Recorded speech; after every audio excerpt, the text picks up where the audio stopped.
you obviously conquered bodybuilding, as you can see very clearly, but also in going for Mr. Olympia.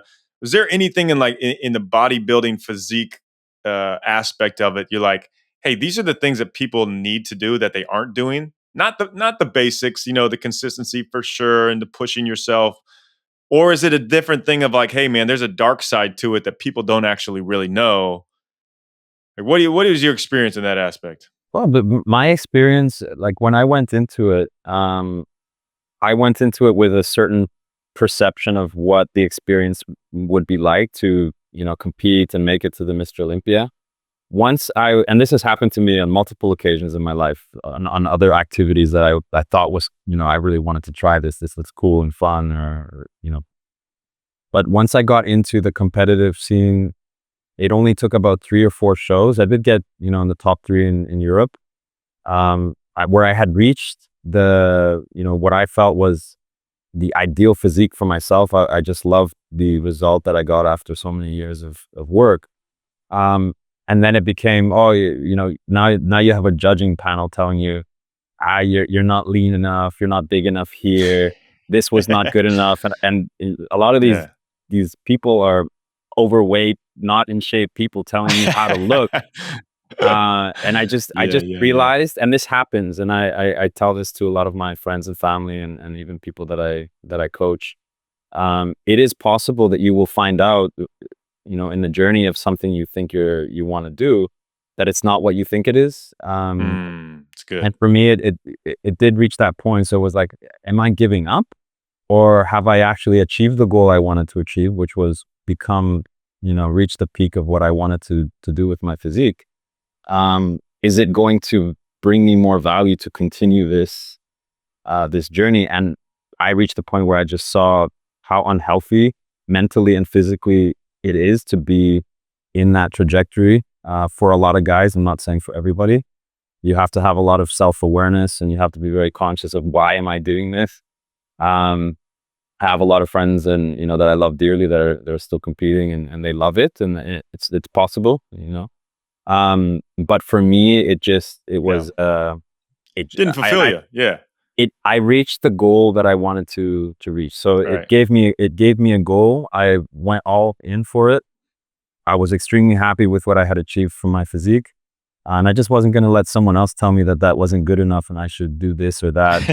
Um, Yeah. no, and a lot of the advice and pushes and suggestions were not in a healthy direction. So I just, slowly backed out of it. It was tough because my fans, followers, they wanted to see me, compete, continue, and get to that top. But um, becoming the Mr. Olympia was not what I thought it was, and that was, kind of the end result of that journey. Yeah, well, I think it's really cool because you've been able to, transfer what you're doing to. I think honestly, to reach people in more of the authentic, genuine way you want to do so, in helping people change their lives, go for their dreams, become unstuck with the platform you have now compared to what you would have had.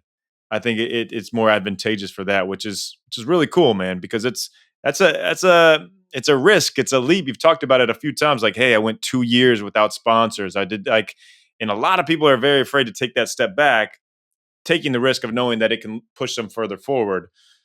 Huge credit to you on that, man. All right, Thank let's you. go. Let's go. Like, how they do it. Like, hey, what's the jacked celebrity eating? What's he eating? How's he lifting? Can you take us through like a quick of like, all right, here's what I eat, here's how I lift. It doesn't have to be super super long, but I think a lot of people are like, man, I want to look like Tavi. I want to be like that. What can we take away from you in that sense? The first thing is knowledge. So I think, more than ever now, with AI and with all the online coaches, and you have all the information you need in order to understand, energy in, energy out, how to, lose body fat, how to gain muscle. So start with knowledge. Um, and me myself personally, like I did that research in my early 20s, and I tried every fad diet. I didn't take any single, thing as, Yeah, at face it's good. value. I tried everything myself and made my own judgments. And interestingly enough, like I said, it starts with knowing the quantity, the energy that you need to eat to grow or not eat in order to be in a deficit and lose. But for me, for example, the last 6 years, 5, 6 years since, also since stopping with competitions is intermittent fasting. So I do use the intermittent fasting schedule. It just fits perfectly into my day. I do have a lot more mental clarity, and that's the timing difference maybe between now and 10 years ago, 15 years ago. But I'm very good at knowing, okay, if I want to maintain now, this is how many calories I need to eat. If I want to grow, and and I'm not crazy counting things all the time. I dedicated myself for, a few months, and then Okay. You you smart. Yeah, you kind of just learned it. get You used to learned it. it. You understand Yeah, it. sure. If I do notice I'm getting a little bit higher in body fat percentage than I'd like, I know how to get myself back to the body percentage that I want to be at.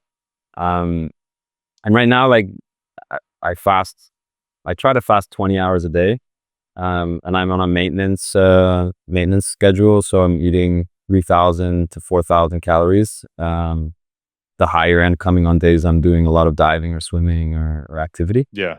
Man, And so you're just packing that in. Like it's almost like the warrior diet, kind of like you're doing that one big meal at that little the feeding I window. well, it's also learning about yourself. I'm very, everybody's different. Everybody's insulin responses are different. Everybody's, digestion is different. So even when I'm coaching people, I try to guide them to learn their own body and not tell them what I do, because you try everything and let's figure out what works best for you. Um, but for me, especially now with diving, I dive better when I'm fasted. I have more mental clarity when I have to do my work in the morning and afternoon. Um, so it's just, it fit perfectly. And I also, when I eat, my insulin response is quite aggressive. I get hungry very fast. So if I start eating early in the morning, Yeah. You're gonna like be hungry. the It whole turns it day I'm on. just thinking about food. So, and I I mean, get it. what I realized is, even on maintenance calories, which is, 4,000 calories, a decent amount of food in 5 or 6 meals, if you wanted it to spread that way, I still felt hungry at the end. Whereas if I kind of compress everything, I train, I'm exhausted at the end of the day, and then I finally start eating, then I feel full and I feel satiated and I feel like, that's nice. Then I relax for a couple hours before bed, if possible. Um, so I'd say right now that's what's working for me, probably indefinitely. Um, yeah. So knowledge and just trying everything and kind of iterating towards your own perfect plan is my method.